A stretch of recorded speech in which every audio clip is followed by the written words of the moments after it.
Hello guys, मैं हूं मुस्तकीम अफसर और गॉड इज वन क्लासेस पर आप सभी का स्वागत करता हूं। बने रहिए मेरे साथ। आपके जो चल रहा है टॉपिक वो चल रहा है प्रीपोजिशन। आज प्रीपोजिशन की तीसरी क्लास है, तो चलिए सीखते हैं प्रीपोजिशन।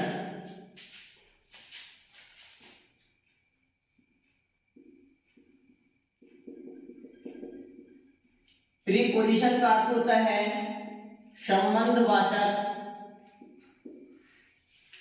संबंध सूचक या विभक्ति। देखिए, मैं जिस तरीके से आपको इसका फॉर्मूला जो लगाता हूं वो देता हूं। सबसे पहले फॉर्मूला, सबसे पहले लिखते हैं हम सब्जेक्ट, उसके बाद हेल्पिंग वर्ब, उसके बाद वर्ब की फर्स्ट, फिर सेकंड, थर्ड, फोर्थ जो भी होती है, उसके बाद हम लिखते हैं प्रीपोजिशन, उसके बाद अदर वर्ड। चलिए मैं बताता हूं आपको जिस तरीके से। सबसे पहले मैं आपको नंबर 1 स्टेप बाय स्टेप भी चलते हैं। तो सबसे पहले मैं आपको सिखाने वाला हूं ऑफ। क्या सिखाने वाला हूं? ऑफ, यानी जो ऑफ होता है, ऑफ का मतलब होता है का, की, के। उसके बाद इसके और भी रूप होते हैं, समझ लीजिए पहले आप। जिस तरीके से मैंने कहा फोन नंबर, क्या कहा? Phone number. जिस तरीके से क्या देते हैं, यहाँ पे क्या है, ओ का जो संबंध है वो मतलब ऑफ से संबंध है। इसका मतलब होता है का, की, के। क्या होता है? का, की, के। उसके बाद जैसे नंबर की आपने देखा होगा, नंबर की स्पेलिंग तो ये है, लेकिन यहाँ ओ से दर्शा रहे हैं, तो इसका मतलब फोन का नंबर। क्या है इसका अर्थ? फोन का नंबर। अब दूसरा रूप क्या होता है इसका, मैं बताता हूं आपको। जैसे मैं कह दूं राम्स फादर, क्या कह दूं? राम्स फादर। तो देखिए ये जो एस है वो का, की, के का काम करती है। की, के यानी राम के पिता, राम के पिता। तो देखिए ऑफ। अब मैं इसका प्रयोग करके बताता हूं आपको, ठीक है। मैं बोल सकता हूं कि वह बुखार से मर गई, वह बुखार से मर गई।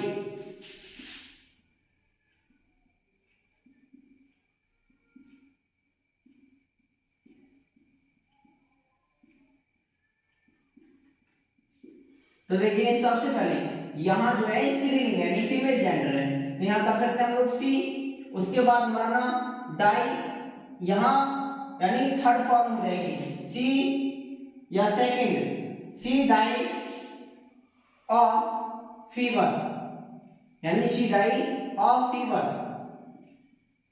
वह बुखार से मर गई,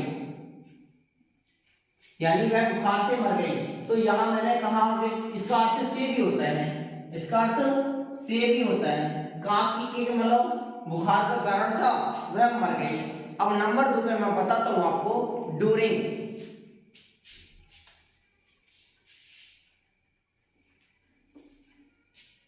नंबर 2 पर है ड्यूरिंग। ड्यूरिंग का मतलब होता है दौरान या दरमियान। चलिए मैं बताता हूं आपको, ड्यूरिंग यानी दौरान या दरमियान। हम कह सकते हैं सूर्य हमें दिन के दौरान, दिन के दौरान रोशनी देता है, रोशनी देता है। देखिए मैं आपको बता दूं, यानी दौरान या दरमियान। तो ये जो प्रीपोजिशन है वो है। अब देखिए सबसे पहले हम क्या करेंगे, द सन।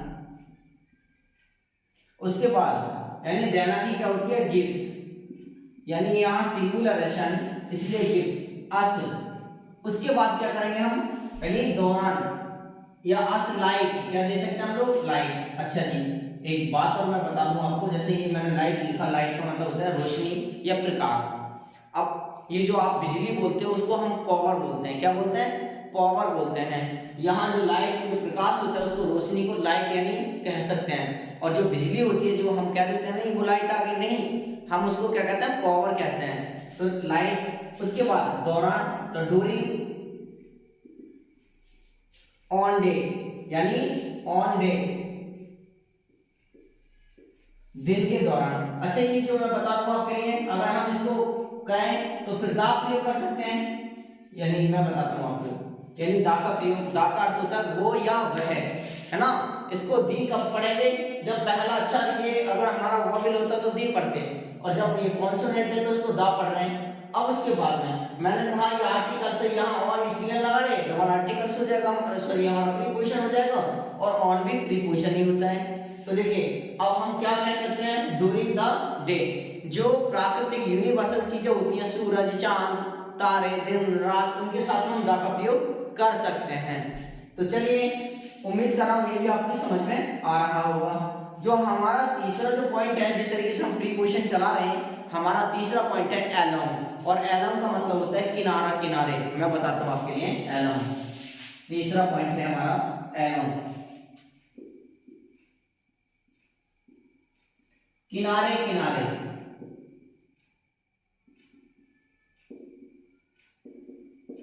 यानी किनारे, किनारे। तो समझ लीजिए जैसे तीसरा पॉइंट है हमारा किनारे, किनारे। जैसे एग्जांपल्स, कोई बंदा है, ये रोड यानी सड़क जा रही है, तो उसके बाद में कोई बंदा इस पर चल रहा है इधर की तरफ, या फिर कोई इधर चल रहा है, तो उसका जो बैंक होता है, बैंक यानी बैंक वो नहीं जो साका पोस्ट जो पैसे जमा करते हैं, बैंक का मतलब होता है किनारा, ठीक है। तो अब देखिए मैं अगर एग्जांपल्स दे दूं आपके लिए, जिस तरीके से अगर कोई भी टेंस है कि वो मतलब नदी के किनारे किनारे चल रहा है, ठीक है। अब देखिए मैं इसे साफ करता हूं पहले,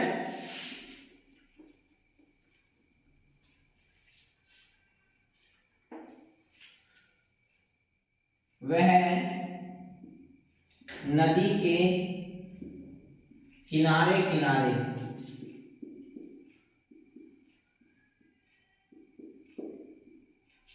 टहल रहा है।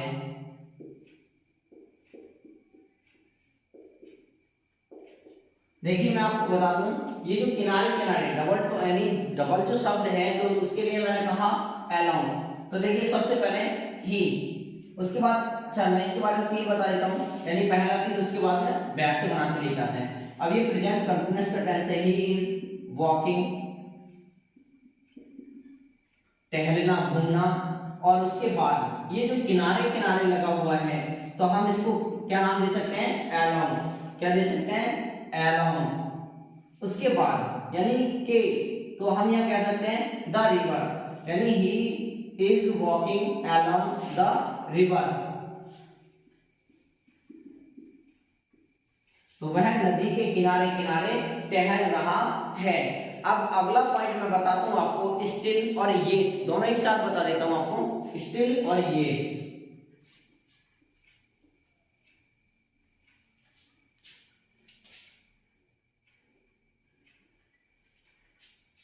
देखिए स्टिल का मतलब और येट का मतलब, दोनों का मतलब होता है अभी भी, क्या होता है, अभी भी या अभी तक, अभी तक, ठीक है।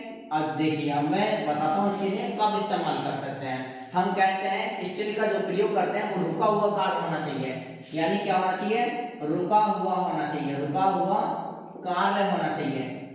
उसके बाद येट का मतलब चलता हुआ होना चाहिए, चलता हुआ कार्य।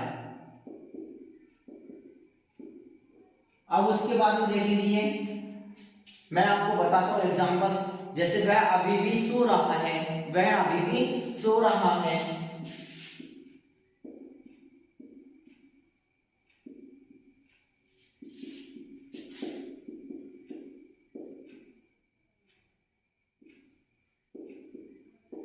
अब आप बताइए मेरे भाई मेरे साथियों, यानी जब कोई बंदा चारपाई पर लेटा होता है, तो वहां जब सो रहा होता है तो वो क्या घूमता है, क्या नहीं घूमता, इसका मतलब वो स्थित है, रुका हुआ है। तो हम किसका प्रयोग कर सकते हैं, स्टिल का।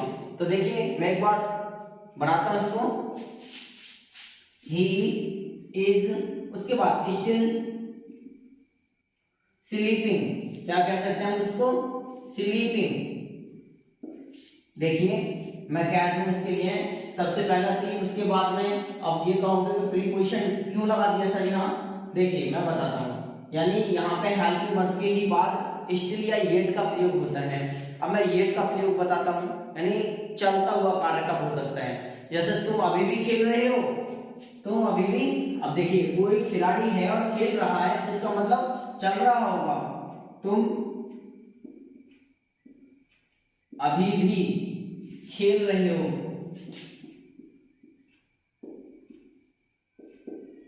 तो देखिए सबसे पहले यू आर, यहां क्या लगाएंगे हम, जब चलता हुआ है तो ये प्लेइंग। अब देखिए आप लोग गूगल ट्रांसलेट से किसी से भी बनाएंगे तो क्या लगाएगा वो स्टिल, लेकिन मैंने आपको क्या बताया कि स्टिल का प्रयोग रुका हुआ कार्य में और ये का प्रयोग चलते हुए कार्य में। तो देखिए अगला जो, यानी हमने जो इस तरीके से आपको सिखाया है तो आपकी समझ में आ रहा होगा। अगला जो पॉइंट है हमारा वो है,